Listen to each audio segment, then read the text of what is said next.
Ladies and gentlemen, my name's Glenn Carlson, and look, in this video, I'm going to be talking about the difference between delegation and abdication. And essentially, I'm going to be talking about some of the lessons that I've learned around how to make sure that I'm delegating responsibility, not abdicating responsibility, which essentially gives other people the ability to destroy my business.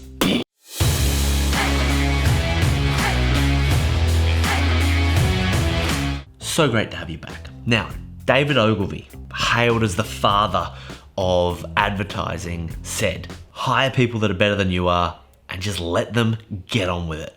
And that's kind of the point of this whole video. And speaking of fatherhood, I'm 27 days away, if we go on time, for being a dad. So everything is gonna change pretty damn soon.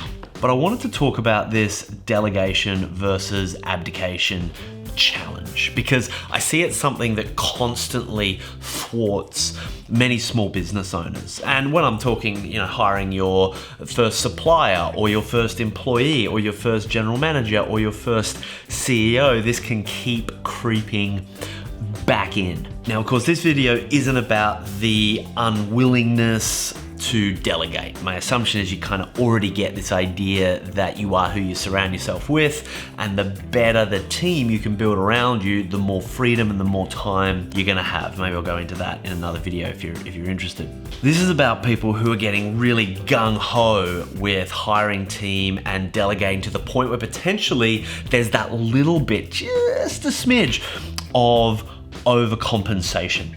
And it often comes from, you've got something you don't like. Maybe it's sales, maybe it's marketing, maybe it's the admin, maybe it's the finance, whatever it is. And finally, you find this person that's kind of saying all the right stuff, that they can fix that problem for you, that they can take it off your hands and they can make all this magic happen, to which off it goes, you handball it to that person, you shake it out, you're done. Now, one of the key ideas here is you can delegate authority. So you could delegate authority to a salesperson to make certain decisions, or a GM to make certain decisions, or a supplier and a marketing expert to be able to make certain decisions. But you can't delegate responsibility. So let me give you my story. One of the challenges that we had as I was growing was keeping up with the marketing. We were hiring people, we were losing people, we were growing really quickly.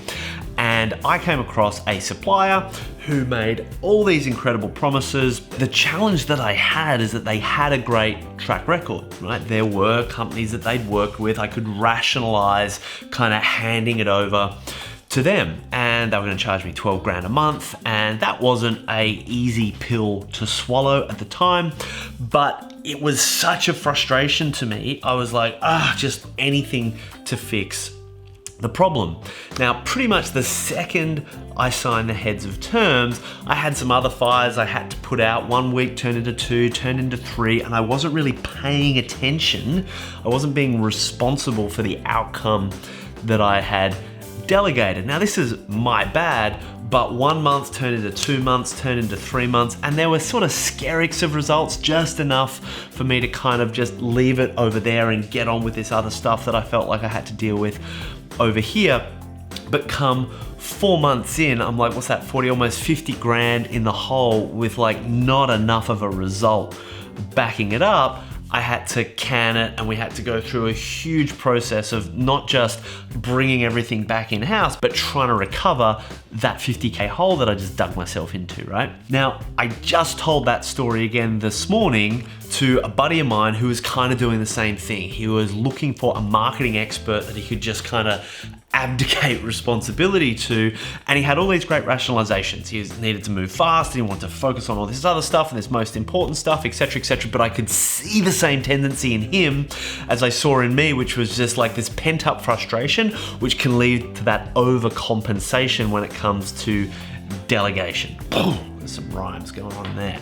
You following me? This is making sense. I think it's making sense. Now, I've done this with suppliers. I've done it with team. I've done it with virtual assistants. I've done it with my accountant. I've done it with my personal financial advisor. And every single time I've had to learn the same lesson. What do they call that definition of insanity, right? Ow, quit it. Ow, quit it.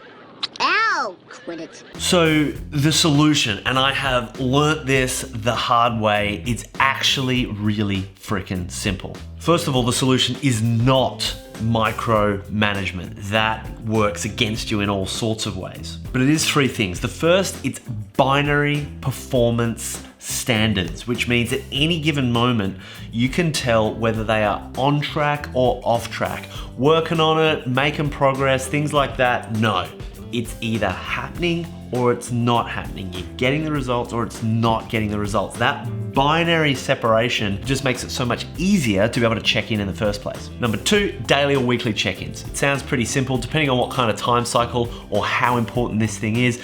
A daily check-in could be they're sending you a text message or an email every day that you're checking, and if it's off track, that causes a deeper conversation. But if it's on track, great, you're out of there. You've been responsible, you've worked out that it's on track, away you go, you're out. And the third thing is strong consequences. Now that might mean that if they're off track, you've got to have a hard conversation. And often one of the reasons that I wanted to abdicate, well, I was calling it delegation, but the reason I wanted to abdicate was so I didn't have to actually have the tough conversations of keeping people accountable and keeping people on track. Now, I've got to the point where I have a general manager that is doing a lot of that through our team, but I've got to make sure that I'm not abdicating responsibility to my GM to run my company, and I have to still maintain those three things in our weekly catch-ups. So, quick tip to you, just really quickly get honest. Is there anywhere that you've been abdicating responsibility instead of delegating responsibility, and what are you gonna do about it? Hit me up in the comments below. Subscribe if you haven't already. Ding that bell if you want to get notified when my next video comes out. Thank you so much for your attention. My name's Glenn Carlson. As always, be brave, have fun. Let's go make a dent in the universe.